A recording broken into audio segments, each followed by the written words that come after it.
March 18, 1945. 28,000 feet above Leipzig, Germany.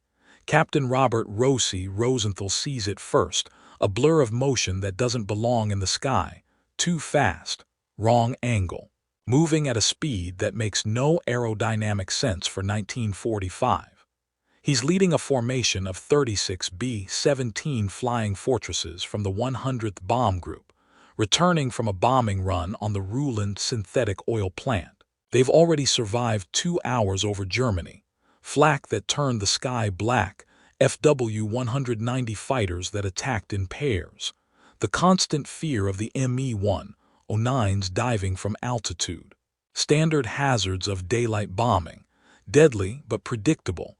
What's streaking toward his formation at 540 miles per hour is neither standard nor predictable. Bandit. Bandit at 12 o'clock high. His co-pilot shouts, voice cracking with confusion. What the hell is that? Rosenthal squints through the windscreen. The aircraft, if it even is an aircraft, has no propeller, no visible means of propulsion. Just a sleek fuselage painted in mottled camouflage, swept wings, and a trail of dark smoke that isn't smoke at all but exhaust from something his mind can't categorize. It's a jet. The Messerschmitt Me 262 Schwalbe Swallow, Hitler's miracle weapon, the world's first operational jet fighter, and it's coming straight at them. The Me 262 closes the distance in seconds. At 540 miles per hour, it's nearly twice as fast as the B-17's cruising speed of 280. The closing rate is so extreme that Rosenthal barely has time to register the threat before the German pilot opens fire. 430 Mk-108 autocannons, mounted in the nose, converging at 600 yards, erupt in synchronized fury. The Mk-108 fires high-explosive mine shells, each one containing 85 grams of explosive. When they hit, they don't just puncture aluminum. They detonate. A single hit can tear off a wing. 3 hits can break a bomber in half.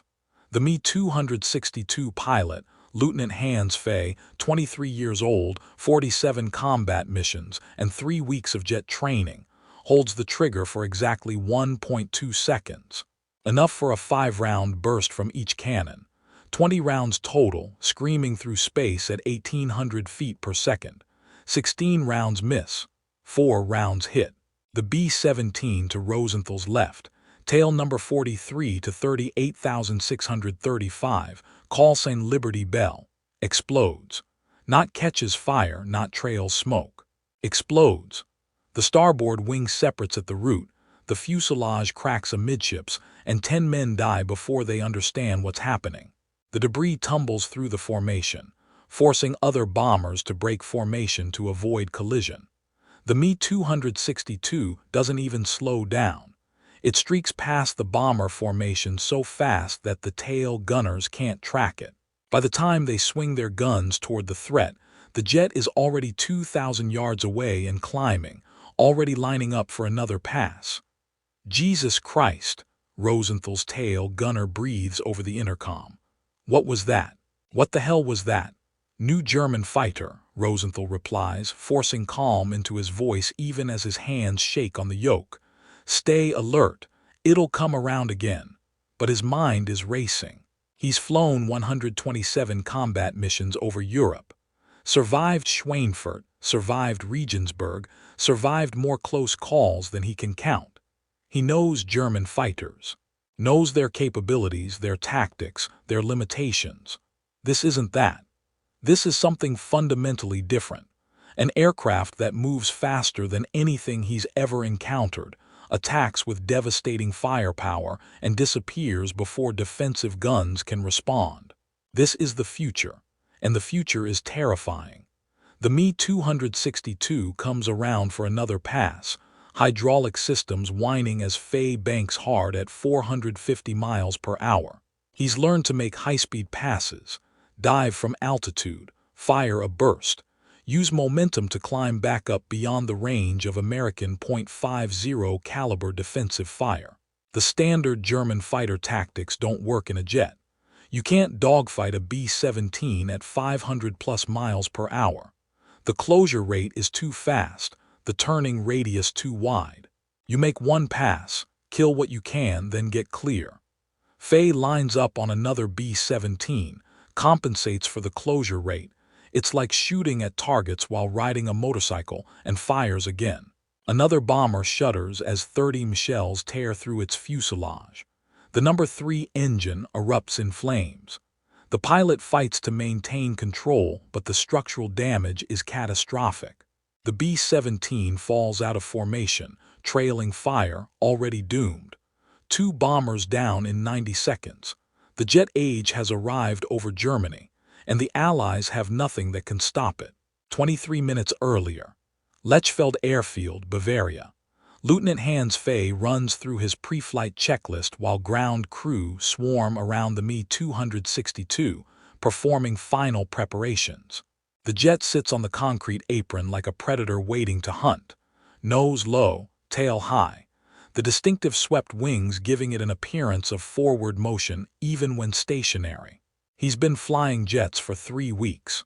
Before that, 18 months in FW-190s on the Eastern Front. The transition from propeller fighters to jets was, he searches for the right word, disorienting. Everything happens faster, controls are more responsive, the acceleration is intoxicating, but the fuel consumption is murderous. Fuel load, Faye asks the crew chief. Full tanks, Herr Lieutenant. 2570 liters. The crew chief, a 40-year-old sergeant who's been maintaining fighters since the Spanish Civil War, shakes his head. It'll give you 30 minutes.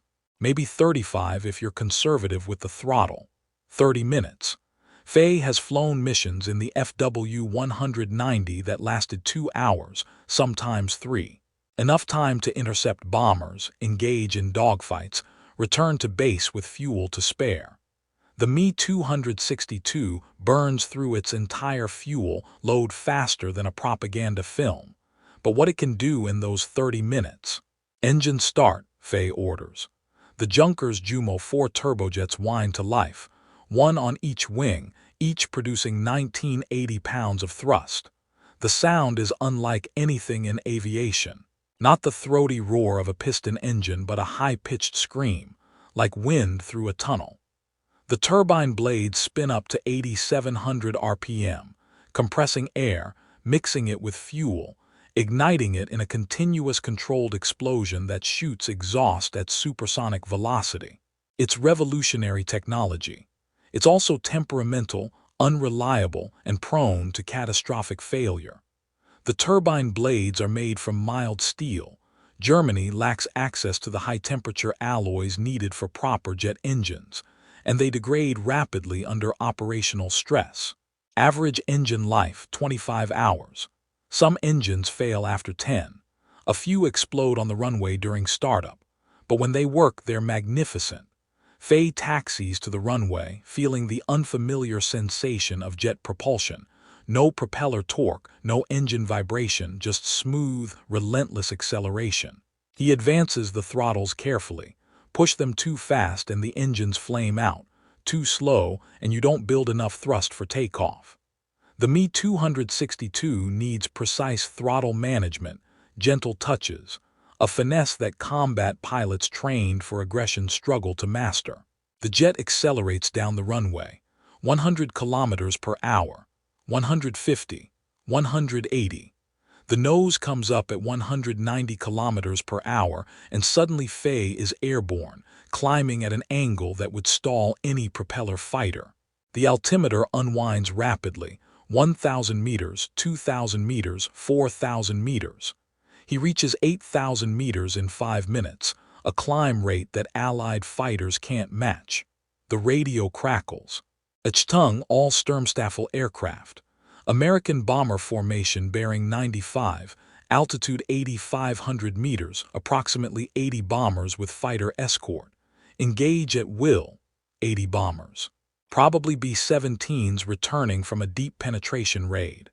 They'll be vulnerable, low on fuel, possibly damaged, exhausted crews who have been flying combat missions for 6 hours.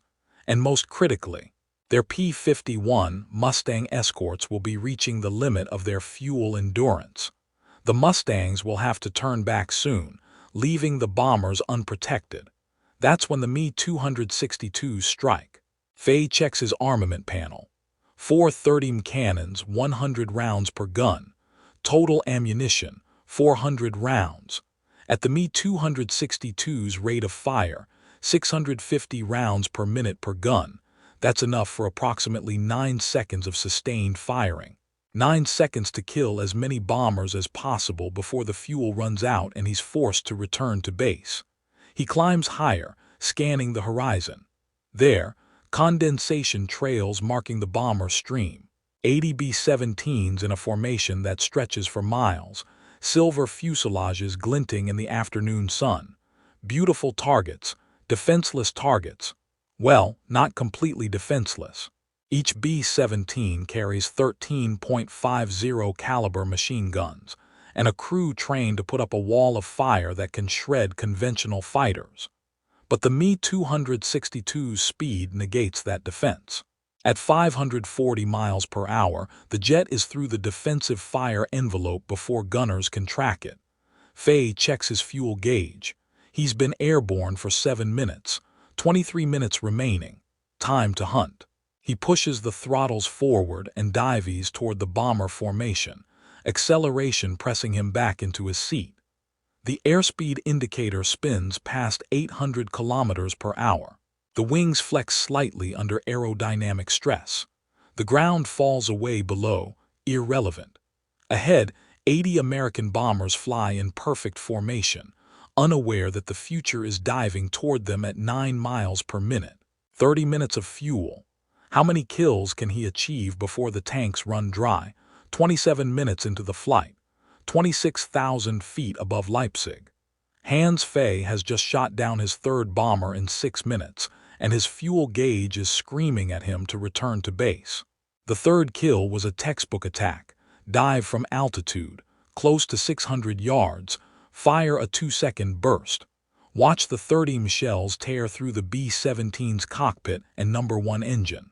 The bomber rolled left, trailing fire, and fell out of formation. 10 more Americans dead or dying. Faye doesn't think about the crews, can't think about them. They're bombing German cities, killing German civilians. This is war. Survival requires distance. But now his fuel is critical. The gauges show 320 liters remaining, barely enough for the return flight to Lechfeld.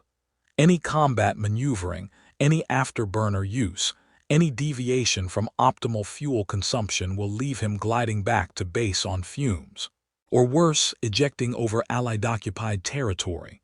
All Sturmstaffel aircraft break off and return to base, the radio crackles. Repeat, break off, fuel critical. Faye pulls out of his attack run, climbing back to altitude.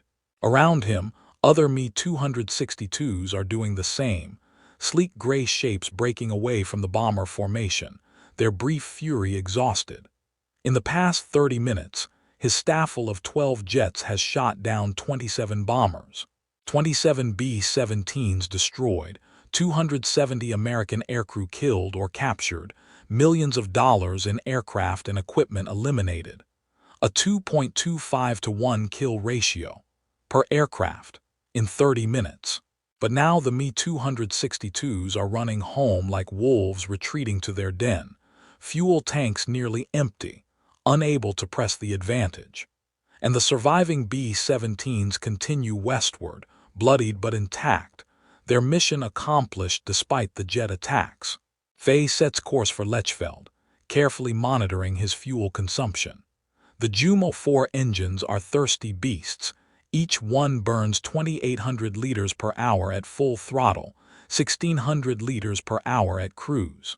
He throttles back to optimal cruise, watching the fuel gauge tick down with agonizing slowness.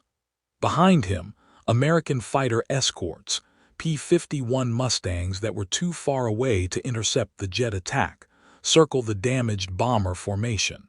They're looking for stragglers, for crippled Me-262s trying to limp home. The Mustang pilots have learned that jets are vulnerable during landing approach, slow, low on fuel, unable to maneuver aggressively. Several Me-262s have been caught and destroyed while trying to land. Faye descends carefully, scanning for enemy fighters. The Mustangs are faster than conventional German fighters, but still 100 miles per hour slower than the Me-262. In theory, the jet can outrun them. In practice, with fuel this low, there's no margin for error. His radio crackles. Achtung, Mustangs near Lechfeld, 2 aircraft orbiting the field at low altitude. Of course, the Americans have learned. They can't catch Me-262s in the air, so they wait at the air bases, ambushing jets during their most vulnerable moments. Landing approach, when speed drops below 300 kilometers per hour and the jet becomes just another aircraft.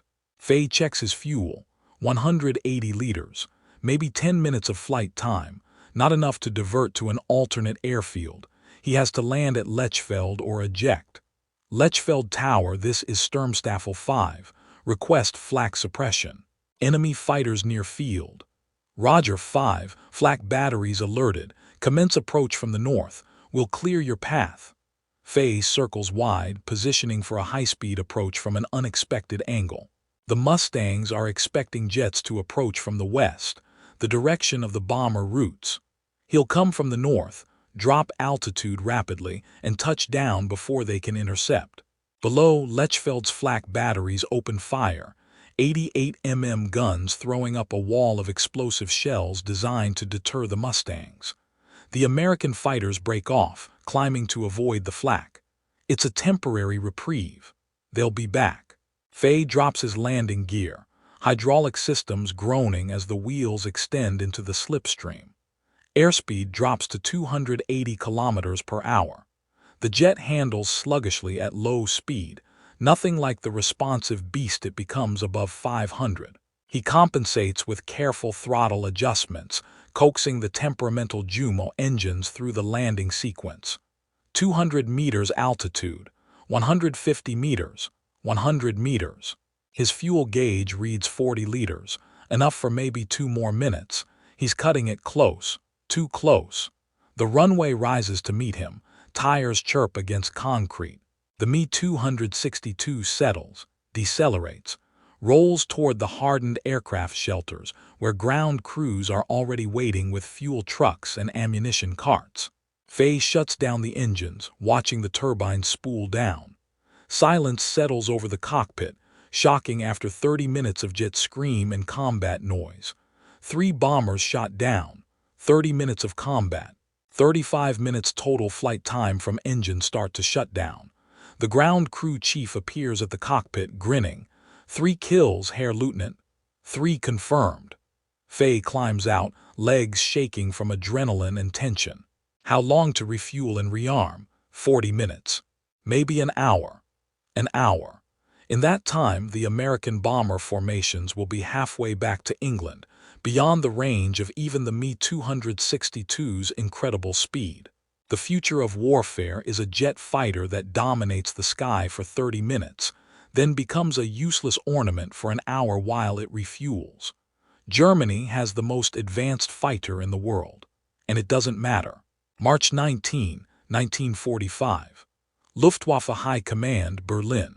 Generalleutnant Adolf Galland stares at the operational report and wants to throw it through the window. He's 52 years old, one of Germany's most decorated fighter pilots with 104 confirmed kills, and now commander of Jagdverband 44, the elite Me-262 jet fighter unit. He knows aircraft, knows tactics, knows what's possible in aerial combat, and he knows that Germany is losing the war despite having the most advanced fighter aircraft ever built. The report shows yesterday's operations. 12 Me-262s engaged 80 B-17 bombers over Leipzig. Result: 27 bombers destroyed, 1 Me-262 lost to engine failure, 2 damaged during landing. A 2.25 to 1 kill ratio per jet. Extraordinary by any measure. But the next page shows American bomber production numbers. 4750 B-17s built in 1944 alone. That's 13 bombers per day. The Americans can replace yesterday's losses before lunch today. They can absorb attrition that would cripple any other air force. And Me 262 production. The report shows 1433 jets manufactured total since production began. Sounds impressive until you realize that only 200 are operational at any given time. The rest are grounded for maintenance, awaiting replacement engines, or destroyed on the ground by Allied bombing raids targeting German airfields. Gallen's adjutant, Major Heinz Baer, another ace with 220 kills, enters the office with more reports. Production update from Messerschmitt Me General. They're projecting 30 jets delivered this month, down from 45 last month. Why? Allied bombing of the Junkers engine factory in Dessau. Also, shortage of high-grade steel for turbine blades. And the trains transporting completed aircraft keep getting attacked by Allied fighters. Galland closes his eyes. The Me 262 is a masterpiece of engineering strangled by logistics. Even if they could produce 1,000 jets per month, they don't have enough trained pilots. Jet training takes 6 weeks, and experienced pilots are dying faster than they can be replaced. Enough fuel. Germany's synthetic oil production has collapsed under Allied bombing. Enough airfields with long enough runways. The Me 262 needs 1,000 meters of concrete, and most German airfields are grass strips. Enough spare parts. Jumo engines last 25 hours before requiring replacement. Enough time. The war is ending. Soviet forces are 60 kilometers from Berlin. What about yesterday's fuel consumption? Galland asks. Baer consults his notes. 12 aircraft, 35-minute sorties. Total fuel consumption, 30,840 liters of aviation fuel. For comparison, that's enough fuel to run 70 FW-190s for 2-hour sorties. 30,000 liters. For 30 minutes of combat. The mathematics are brutal. The Me 262 achieves a 5-to-1 kill ratio in ideal conditions, when it has fuel, when engines don't fail, when Allied fighters aren't waiting at the airfield. But ideal conditions are rare. Most jets never encounter the enemy. They're destroyed on the ground or suffer mechanical failures or run out of fuel before reaching the combat zone. There's more, Baer continues. Intelligence reports that the Americans are developing their own jet fighter, the P-80 Shooting Star. Initial testing shows performance comparable to the Me 262. Timeline: 6 months, maybe less. 6 months. Germany doesn't have 6 months. The Americans will have jets soon. And when they do, they'll have them in numbers that Germany can't match, thousands instead of hundreds, with fuel reserves, spare parts, trained pilots, and industrial production that can absorb losses. Galland stands, walks to the window. Below, Berlin is a landscape of rubble. 3 years of Allied bombing has reduced whole neighborhoods to broken concrete and twisted steel. The city that once represented German power now looks like an archaeological ruin. What are our pilots saying? He asks quietly. They love the Me 262. Call it the best fighter they've ever flown. Fast, powerful, deadly. Baer hesitates. They also say it's pointless. They shoot down 5 bombers and 50 more appear the next day. They know we're losing. Galland nods. That's the tragedy. Germany developed a revolutionary aircraft. The world's first operational jet fighter. A design so advanced that it influenced every jet aircraft built for the next 2 decades. The Me 262 should have been war-winning technology. But you can't win a war with wonder weapons when the enemy has overwhelming industrial capacity, unlimited resources, and the patience to absorb losses that would devastate any other nation. Send orders to Jagdverband 44, Galland says. Continue operations. Maximum effort. Make the Americans pay for every mile they advance. Yes, Herr General. Baer salutes and leaves. Galland remains at the window, watching Berlin burn. The Me 262 is the future, but the future arrived too late to change the past, and in 30 minutes it runs out of fuel. April 26, 1945. Salzburg-Maxglen Airfield, Austria. Hans Fay conducts his final pre-flight inspection knowing this is probably his last mission. Soviet forces are approaching from the east, American forces from the west. Germany has maybe 2 weeks left before complete collapse. The war is over. Everyone knows it.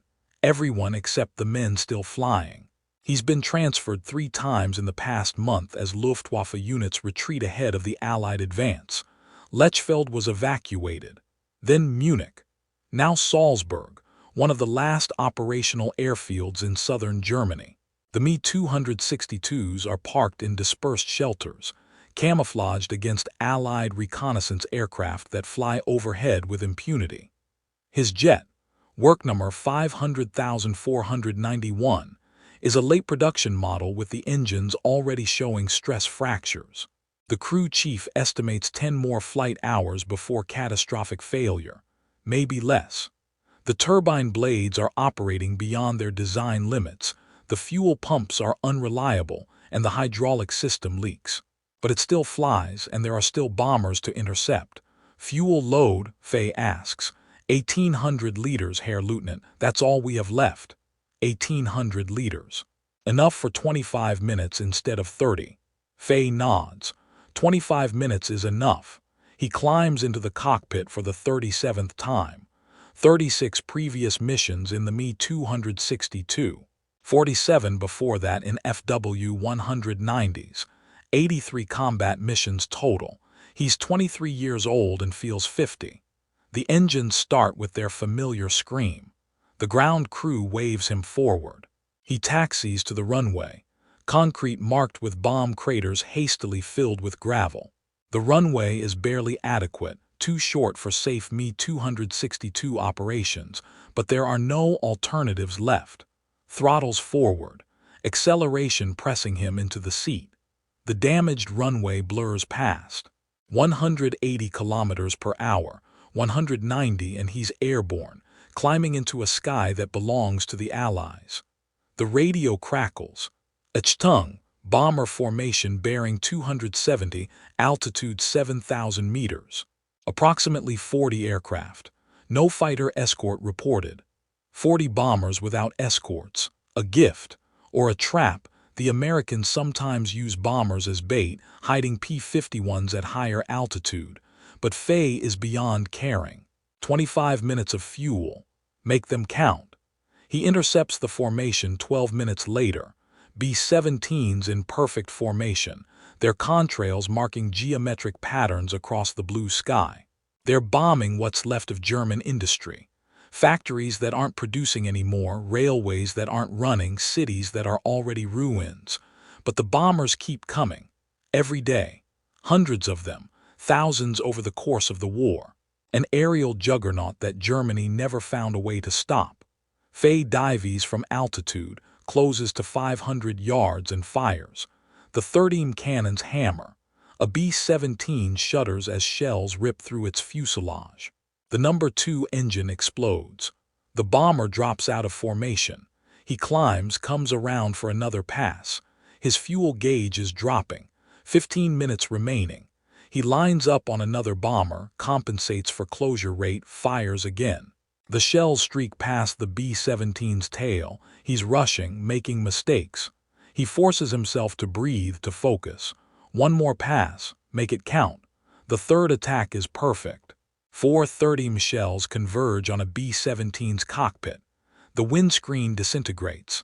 The bomber's nose drops, already uncontrollable. 2 kills. Maybe 3 if the first bomber doesn't make it home. His fuel warning light illuminates. 10 minutes remaining. Time to go home, if home still exists. He turns east, throttling back to conserve fuel. Below, the Alps spread out like a frozen ocean. Snow-covered peaks, deep valleys, isolated villages. Beautiful country, peaceful if you ignore the war. His radio crackles. All aircraft, Salzburg is under attack. American P-51s strafing the field. Divert to Munich. Munich is 60 kilometers farther. He doesn't have fuel for 60 kilometers. Roger, Fay replies calmly, diverting to München. He knows he won't make it. The mathematics are simple. He has fuel for 15 more minutes. Munich is 20 minutes away. Somewhere over the Alps, his engines will flame out. Then he'll glide as far as possible and eject over whatever terrain luck provides. The Me-262 flies on, burning its last liters of fuel, carrying a pilot who's fought for a lost cause with the most advanced fighter in the world. In 30 minutes, the fuel runs out. In 2 weeks, Germany surrenders. The future has arrived, but it arrived too late, burned too bright, and disappeared too fast to change anything. Below, the mountains wait.